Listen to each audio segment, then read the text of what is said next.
ఇది మినపప్పు 2 గంటలు నానబెట్టానండి. గోరువెచ్చని నీళ్ళలో నానబెడితే తొందరగా నానుతుంది.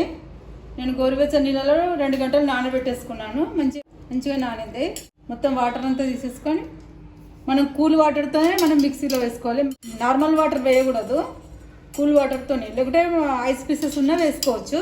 సాఫ్ట్గా వస్తుంది అన్నమాట. నేను చూపిస్తాను తర్వాత.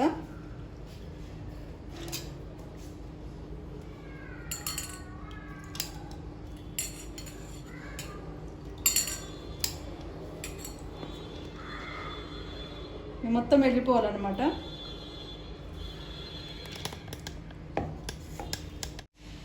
ఇది చూపిస్తున్నామండి. ఇదిగోండి మంచిగా అయింది కదా. మనం ఇట్లా కలుపుకోవాలి మంచిగా.